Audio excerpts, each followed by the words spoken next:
Joining us for further analysis on what's driving those moves is Burgess from Nedbank Private Wealth.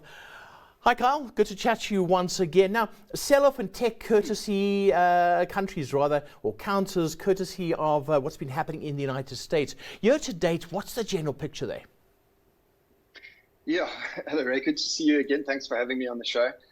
I think there's a confluence of a couple of different things. You know, you've obviously got quite a, I suppose, crowded trade for lack of a better expression, that, you know, a lot of guys holding the Mag 7 as an example. And, you know, valuations getting, you know, fairly rich pretty much across the board at one point.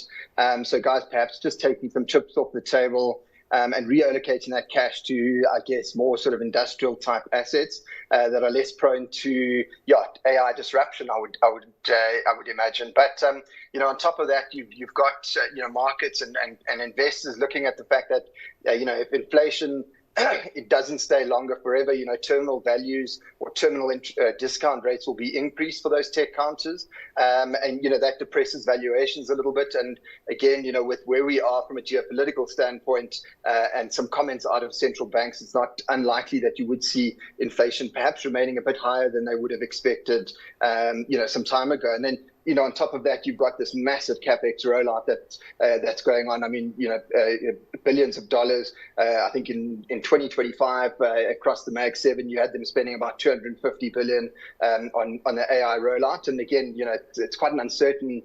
There's obviously this big CapEx, but you'd want to see a return on that. And I think the demand is, again, it is there, but it's uncertain. So I think investors just taking that in as well. Yeah, I'm loving the story. I'm loving seeing where it's actually going at the moment. It's up and it's down.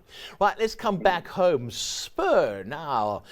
More people going to Spur, more people with disposable income. That's actually a great sign of our economy and good for Spur as well. Yeah, no, it's a really good set of numbers. I think if you look at the Spur share price, you know, they've done quite nicely over the last 12 or 18 months. If you look at their diverse sort of portfolio of brands, you know, again, you know, from Spur, and you know, I don't think Spur is necessarily entry-level food. It's, you know, quality food, and you certainly pay for that. But then they've got their higher-end offering like the Saar Grill. They've got Rocker Mamas. So pretty much, you know, across the spectrum. So you know, a really diverse set of brands. They're rolling out stores really, you know, at quite a rapid rate. They're also revamping stores.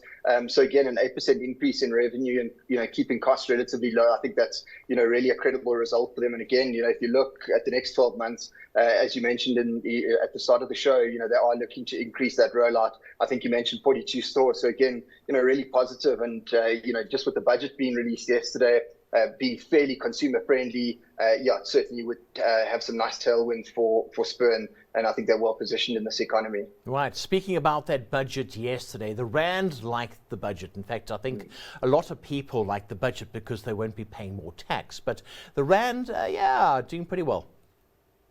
Yeah, you know, we've seen I suppose a weaker dollar, stronger Rand, but certainly over the last sort of week, we've seen investors positioning themselves in the Rand, and that's certainly getting, you know, a bit stronger. Again, you know, very business friendly, very consumer friendly. You know, we're able to pass a budget sort of first time, which I think is, you know, quite different to what we saw last year. But again, you know, some nice relief from a tax perspective, and again, small businesses. We haven't raised taxes or, you know, other taxes. There's no tax or wealth tax that's come through. So really a lot of positives, I think, coming from that. And we've seen that reflected in, you know, in the currency and in fact in the bond market where, you know, bond yields are compressing. And I suspect you'll see further compression along bond yields, you know, going forward, just as the optimism around SA and sort of stability around debt to GDP, GNU and other financial metrics, you know, really come through for investors. Yeah.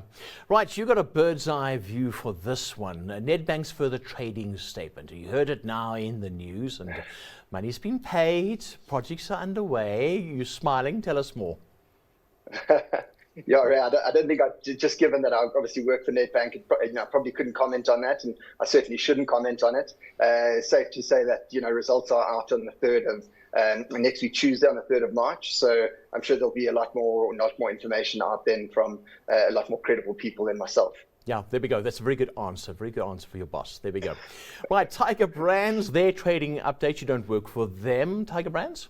No. Yeah, so I think, you know, you are seeing a business there that, management have obviously focused quite heavily on certain pillars, essentially just trying to streamline that portfolio, make sure that they sort of, passing along, I guess, savings to consumers, so investing in price. And you saw that come through where they had quite a big, I say quite big, it was really only 1 or 2% increase in volumes, but that being offset by a decrease in price. But again, that sort of strategy that's working quite nicely for them, and again, passing that through to consumers. So again, a great stable of brands that they've got pretty much across categories. So an interesting and I think a pretty solid set of numbers that they'd be quite happy with having released. Yeah. Then, of course, we've got KAP, their H1 results. I'll be chatting to the CEO a little bit later on. Not bad. Yeah, pretty solid. I mean, it's a really interesting business. As you mentioned, a diversified, proper industrial type business. They've got brands like Restonic, PG Bison, Unitrans. So very interesting business, I think, to look at from that perspective, especially in this type of economy. But it's not necessarily a business that, we follow very closely within our research team. So I couldn't give you really, great comments on that. Suffice it to say that, they have obviously controlled their costs quite nicely. So even though your top line growth is, I suppose, pretty good, certainly above inflation, they have managed to keep costs low, and those operating margins increasing quite nicely. So I'm sure they'd be, quite happy with that. I'm sure so too. Right, hold that thought for now. Before we move on to your stock pick, your peers are currently bullish on the tech sector. Let's take a look. I'm going to go pretty much the biggest. Microsoft. I mean, this week, and just because, I mean, this is a company, it is now currently trading 30% off its highs. Now, a lot of people will remember, Skog, back in 2000, Microsoft was also the biggest company in the world. Went into 2000 and literally lost 51% of its value over that next 2 years, and literally took another 8 years to actually turn positive. But I do think it's a little bit of a different environment.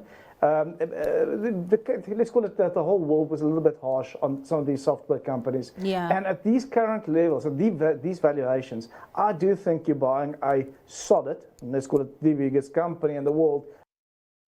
This is a company which is pivotal. It's the one business that you can't do without in AI. If ASML fails, the whole chain just kind of unravels, or everything just falls apart. I think there are 3 companies, in fact. You see, I'm going to take a bit of time. ASML, NVIDIA, and TSM, which is Taiwan Semiconductors. Those 3 companies, without those 3 companies, AI cannot function. Right, so Carl, we got Microsoft. Is the whole world being nasty to Microsoft, as you heard there? Well, it's certainly nice to see the rating come off a little bit. And in fact, Microsoft was going to be my stock pick before I'd seen my colleague Skulk having selected it. So look, I do like the business. I think that from a valuation perspective, it's come down nicely. I think, probably always a bit cautious of just buying something because the share price has come off 20%. I certainly think there's probably good reason for that. And, 22 times forward earnings, I don't know if that's, that cheap, but it's certainly a lot more palatable than the 34, 35 times earnings that you were paying not even 6 months ago. And again, it's a very stable business from an earnings perspective, and they've got great exposure to cloud. In fact, their Azure business is really only second to Amazon Web Services, which again, is growing revenue really nicely. And this is a high quality business, strong earnings that look to be growing top line, sort of mid-teens over the next 3 years. And again, for investors like us who are, looking at businesses to hold businesses over a 3 to 5 year period, I think it does present a compelling opportunity for us. Yeah, ASML, interesting, located in Eindhoven in the Netherlands. And if he's right, Dave is right. If they fail, there's big problems. Yeah, so it's a phenomenal business. It's got an incredible moat around it. I mean, their extreme ultraviolet lithography machines are, they retail, I suppose you wouldn't call it retailing, but they are sold for, hundreds of millions of dollars per unit. They're not necessarily cranking out hundreds of thousands of them a year. They're about the size of like a school bus. And, they effectively contain thousands of small parts, which are absolutely vital to any chip maker who's trying to crank out more sort of productivity out of their chips or pack on more transistors. So they have 100% market share in that space. So really no real competitors, a great business. But again, from a valuation perspective, and absolutely they're key to the AI rollout. But that also means that they are sort of heavily exposed to the AI rollout not going as according to plan. So you are exposed there. It's not I don't think it's a zero risk trade. And again, you're paying 41 times earnings there for this business. Again, very high quality, but very hard to justify, I think, that type of multiple. Although it is a very unique business, and you probably could justify a much higher than average multiple for it. Yeah. All right. If Microsoft is not your stock pick, what is your stock pick then? Well, I've had to go across to Amazon, and I think Amazon's a nice business to be in. I like where sort of cloud space is at the moment, the opportunity set that it presents in terms of growth going forward. So not only that, it happens to be the largest retailer in North America. They've got a phenomenal logistics setup. Again, very hard to replicate this kind of business. And we've seen Amazon. If you look at AWS, which was established, a couple of decades ago, their sort of entrepreneurial type of approach to businesses and the value that they create for shareholders, I think is, second to none. So that's my stock pick at around $200. I think you're paying about 23 or 24 times earnings, so not super cheap, but certainly palatable. Yeah, they will continue to grow. Kyle, thank you so much. Good to chat to you on Business Lunch.